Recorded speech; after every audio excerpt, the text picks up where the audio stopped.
All right, let's talk about that moment of pure 21st century frustration. You know the one? You pull out your phone, you tap an app you use every single day, and nothing. It just spins. Today, we're going to break down one of those days, a day when a huge chunk of the internet simply vanished, and what it tells us about the fragile digital world we all lean on. Let's get into it. We've all been there, right? You're trying to send a friend money for lunch, maybe pay your half of the rent, you open up Venmo, and you get an error. The app won't load. You try again, still nothing. You're not just annoyed, you're kind of digitally stranded. And that exact feeling is right where our story kicks off. So on the morning of October 20th, 2025, headlines like this one from Tom's Guide started popping up, and they captured a problem that was spiraling out of control. Yeah, it started with a payment app, but it was quickly becoming obvious that this was something much, much bigger. We're going to use their reporting to really unpack what went wrong that day.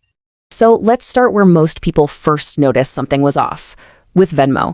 For thousands and thousands of users, their day started with failed payments and login errors. A totally routine transaction just hit a digital brick wall. And the speed of this thing is what's truly mind-blowing. I mean, look at this data from Down Detector. At 8 a.m. Eastern Time, you've got just a few hundred reports. Maybe a minor glitch. But then, just 1 hour later, boom, that number explodes to over 8,300. This wasn't a little bug. This was a total meltdown. And here's where the story gets really interesting. While everyone was furiously refreshing their Venmo app, they started to realize, wait a minute, it's not just Venmo. It was like this strange digital silence was falling across the web. The problem was spreading like dominoes falling over. And suddenly, it was everywhere. People trying to work, people trying to play, people just trying to get through their day were getting stopped in their tracks. We're talking tens of thousands of outage reports flooding in, and not just for payment apps, but for totally unrelated services. What on earth could possibly connect them all? And the scope of this outage was just huge. We're talking Canva, so designers couldn't get to their work, Fortnite, where millions of gamers couldn't log in to play, even Amazon's own Alexa voice assistant went completely quiet. A design tool, a video game, and a smart speaker, all taken down by the exact same invisible problem. And that brings us to the hidden player at the very center of this whole mess. The one common thread that ties all of these seemingly separate services together. It's time to talk about the internet's hidden landlord, Amazon Web Services. So what is that invisible link? I mean, really, how can one single issue cause a payment app, a design platform, and a voice assistant to fail all at the same time? Well, the answer is actually pretty simple. They all rent space in the same digital building. And that building is Amazon Web Services, or AWS. The digital landlord analogy is just perfect for this. See, AWS doesn't make the apps you use, but it rents out the fundamental digital plumbing, the servers, the storage, the databases that companies like Venmo and Canva and Epic Games use to build and run their services. So, when the landlord has a problem, every single tenant feels it. Okay, so we know AWS was the culprit, but what actually broke? Let's pop the hood and take a look at the specific technical failure that caused this massive, massive chain reaction. So to really get what happened, you first have to understand something called DNS, the domain name system. And the source article we're looking at explains it perfectly.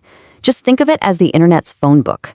When you type Venmo.com into your browser, DNS is the thing that looks up that name and connects you to the right numerical IP address that computers understand. Simple, right? But if that phone book is broken, you can't make any calls. And right here, you can see exactly how the dominoes fell. It all started with that DNS resolution issue deep inside AWS. That broken phone book meant a super important database service called DynamoDB suddenly became unreachable.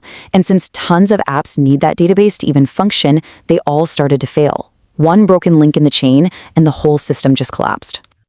And this timeline just shows how long it took to put out the fire. The first sign of trouble popped up at 3:11 in the morning. It took them almost 2 hours just to figure out what was even causing it. It wasn't until the middle of the afternoon that systems even started showing signs of recovering. And it took until the end of the workday for most services to finally get back online. That's a full day of digital chaos. So now we get to the big lesson here. This whole outage wasn't just some random technical glitch. It was a powerful and honestly kind of scary lesson about the way our modern internet is actually built. Just let this sink in for a second. A single DNS problem inside one of AWS's data centers in Northern Virginia was enough to knock out a huge chunk of the internet we use every day. It just exposed this shocking vulnerability, a single point of failure that could cause so much disruption. Elise Stanley, the author of that Tom's Guide piece, really just nails it with this quote. She called it a sobering lesson on why relying on a few companies to power much of the internet is a bad idea. And you see why it happens, right? The convenience and the power that these giant platforms offer is just too good for developers to pass up. But this is the hidden cost. When our entire digital lives are built on the infrastructure of just one or two massive companies, one little error can have absolutely catastrophic consequences. Which really leads us to one final nagging question. We like to think of the internet as this decentralized, resilient thing that can withstand anything. But as this whole day proved, huge parts of it are incredibly centralized. It really makes you wonder, have we accidentally built an internet that is, in its own way, too big to fail? It's definitely something to think about the next time your favorite app just won't load. So picture this. It's October 16th, 2025. Two of the absolute biggest payment platforms in the world, PayPal and Venmo, just vanish. For over an hour, millions of people were totally locked out of their own money. This is the story of that digital blackout. And trust me, it tells us a whole lot about the fragile systems we rely on every single day. Think about it for a second. You go to pay for lunch, or maybe send your roommate rent money. You open the app, and nothing. It's just gone. That was the bizarre reality for countless people that day. So where did this all begin? Well, for most people, it wasn't some big dramatic crash. It started with a simple, everyday action that just wouldn't work. Yeah, the very things we use these apps for, sending cash, checking our balance, even just logging in, were completely broken. You'd pop open the app and get nothing. Maybe a spinning wheel, maybe an error message. It was like your digital wallet had just slammed shut and locked you out. And what started as a few people getting frustrated on their own phones, well, it quickly snowballed into a massive, verifiable outage.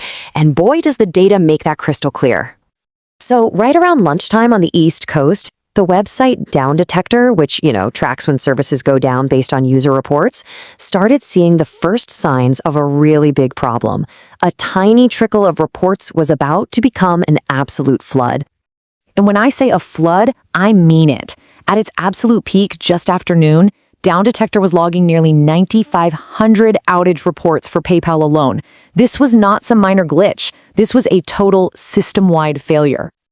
And get this, it wasn't just a PayPal problem. Venmo, which is owned by PayPal, was right there with it, hitting over 8,000 user reports itself. That's how we know the issue was something deep inside their shared infrastructure. Okay. And this is where the story gets even more frustrating for everyone involved. Because while thousands of users were panicking, the companies themselves, radio silence. It created this huge disconnect between reality and the official story. This post on X just perfectly sums up the mood on the ground. People were turning to social media, to third-party sites like Down Detector, just to figure out what was going on, because the official channels were saying absolutely nothing. And this right here just lays that disconnect out in black and white. On one side, you have the reality. Thousands of people locked out of their accounts. And on the other side, PayPal's own official status page, which, for over an hour, was just cheerfully insisting that everything was A-okay. Let's just walk through this timeline, because it's wild. Reports start surging at 11 a.m. They peak just after noon. And yet, look at that. It takes until 12:48 p.m., a full 37 minutes after the crisis hit its peak, for PayPal to finally, officially acknowledge a service disruption. For the most critical part of this whole mess, the company was telling the public everything was fine. Then, almost as soon as that official acknowledgement went up, things slowly started to get better. The digital freeze finally began to thaw. You can literally see the recovery happening right here in the Down Detector data. That huge peak of nearly 9,500 reports starts to shrink, dropping below 2,000, and then, as things stabilized, finally falling below 1,000. But yeah, this wasn't like flipping a light switch and everything's suddenly back to normal. For users on the ground, the recovery felt slow. Logins were sluggish, activity feeds weren't updating right away.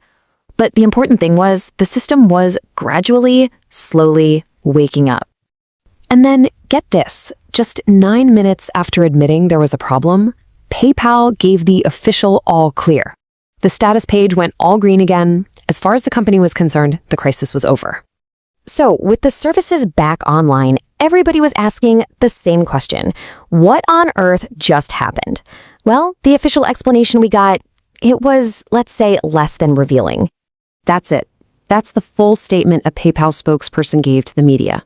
It's concise, it's tidy, it says the problem's over, but what's really interesting here is everything it doesn't say.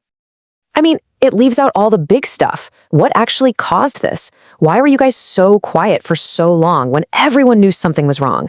How many people were affected? And maybe most importantly, what are you doing to make sure this doesn't happen again?